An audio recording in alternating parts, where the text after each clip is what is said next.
जड़ी बूटी के बारे में एक बात दावे के साथ बोला जा सकता है कि कोई भी पैथी बगैर जड़ी बूटी के इस्तेमाल के कामयाब नहीं हो सकती है। बहुत सारी चीज़ें एलोपैथ की जो दवा है वो बहुत सारी दवा जड़ी बूटी से ही बनती है, प्लस कुछ यूनानी वाली दवा जो कही जा सकती है, जड़ी बूटी वाली सब एलोपैथ वाले डॉक्टर धड़ल्ले से उसको इस्तेमाल करते हैं। तो अब यह है कि एक बात इसको मानना होगा कि जड़ी बूटी में जो अपना अकल लगा के जो दवा बनाई जाती है, तो उस दवा से कुछ दिनों के बाद कोई जरासीम जो है वो उस पर रेजिस्टेंस पैदा कर लेता है, यानी वो दवा उस जरासीम पर बेअसर होने लगती है। लेकिन जड़ी बूटी को अगर नेचुरल फॉर्म में, कुदरती तरीके पर, या तिब्बे नबी में जो तरीका बताया गया है, प्रोफेटोपैथी में जो तरीका बताया गया है, उस तरीके पर इस्तेमाल किया जाए तो रेजिस्टेंस वाला कोई ड्रग रेजिस्टेंस वाला कोई मामला हो ही नहीं सकता। ये एक बहुत बड़ी बात है। अब है कि जड़ी बूटी के बारे में अक्सर एक जड़ी बूटी का हम नाम लेते हैं। एक हदीस में एक जड़ी बूटी का चर्चा आता है जिसको ज़रीरा बोलते हैं, उसको उर्फ आम में बच बोलते हैं। बॉटनिकल नेम उसका एकोरस कलेमस है।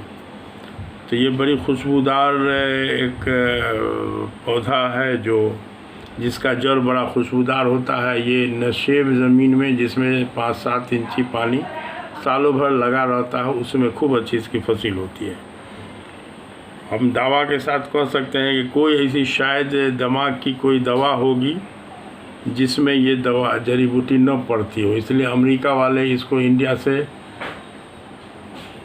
मंगवा लेते हैं। तो इंडिया इसका बहुत बड़ा एक्सपोर्टर है और इंडियन गवर्नमेंट जो है अपने किसान को सब्सिडी का लालच देके ये फसल इसकी खेती करवाती है। अपने आप बड़े अच्छे से हो जाता है। हमने अपने आंगन में भी आज से 20 साल पहले ट्यूबवेल का जो नाला होता है ना, तो उस ज़माने में हम लोग के गांव में भी हर जगह सीमेंटेड का मामला नहीं था, तो उस नाला पर जो हमने लगाया, इसकी एक धान के तरह का एक जड़ मंगवा के इसका जो लगा दिया, तो माशाल्लाह खूब अच्छा से हुआ। इसका जड़ बड़ा खुशबूदार होता है। मसला के एतबार से इसके जड़ की खुशबू को एहराम की हालत में आप इस्तेमाल कर सकते हैं। जैसे कि एहराम की हालत में कोई भी खुशबू का इस्तेमाल मना है, लेकिन इसकी खुशबू जो है, इसका जड़ का सफ़ूफ जो है, इतना अच्छा खुशबू होता है, दिमाग पर बहुत अच्छा इसका इफ़ेक्ट है। और इसको हदीस में जानने के बाद हमने इसके ज़रिए मिर्गी का इलाज, कामयाब इलाज ढूंढ लिया। तो अल्हम्दुलिल्लाह मिर्गी के लिए 3-4 महीना काफ़ी है। उसके बाद फिर ज़िंदगी में इंशाल्लाह दवा की ज़रूरत नहीं पड़ती है। जबकि एलोपैथ वाले पता नहीं कहाँ से कौन दवा बनाते हैं जो उनके यहाँ की ज़िंदगी भर दवा खाना है। ऐसा मरीज़ लोग बताता है या डॉक्टर लोग भी कहते हैं कि अगर एक दिन दवा नागा हुआ तो फिर दूसरे दिन दौरा शुरू हो जाता है।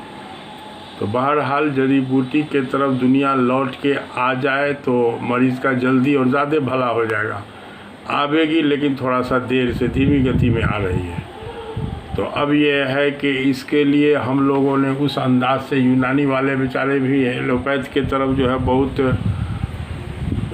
एहसास कमतरी के वजह से बड़े रश भरी निगाह से देखते हैं, जबकि फ्यूचर जड़ी बूटी का है। क्लियर बात है।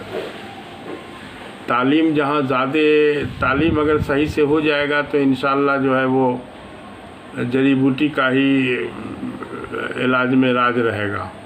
और ये जो क्विक एक्शन वाली दवा, जो साइड इफ़ेक्ट वाली दवा सब जो चल रही है, बड़ी बड़ी कंपनी बनाती है करोड़ों करोड़ की, ये सिर्फ जहालत पर कायम है। चूँकि इसका इतना ना साइड इफ़ेक्ट है जो जाहिल आदमी नहीं जान पाता है, तो जाहिर सी बात है कि इसका खूब अच्छा से रिज़ल्ट जल्दी आता है, इसलिए जाहिल लोग खूब अच्छा से खाते रहते हैं।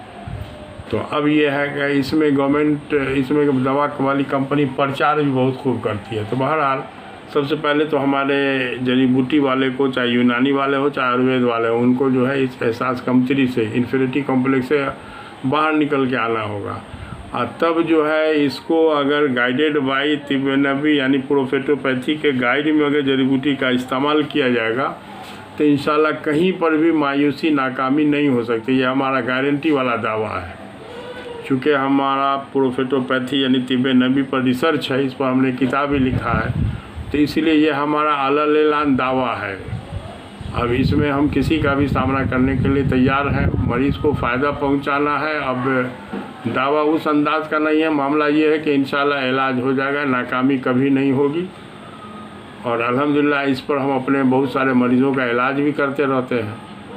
तो अब यह है कि थोड़ा सा इस लाइन में अगर मरीज़ के रिश्तेदारों को कुछ जानकारी हो जाएगी, और जब इन लोगों का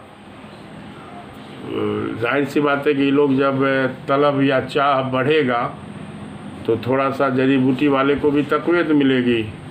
दरपर्दा चोरी छिपे सब जड़ी बूटी का इस्तेमाल करते हैं, लेकिन ये आवाम के नज़दीक ये नहीं होता है। आप एलोपैथ वाले से जाके कोई भी यूनानी दवा कंपनी वाली दवा लिखवा के लाते हैं, बड़े एहतमाम से आप खा भी रहे हैं।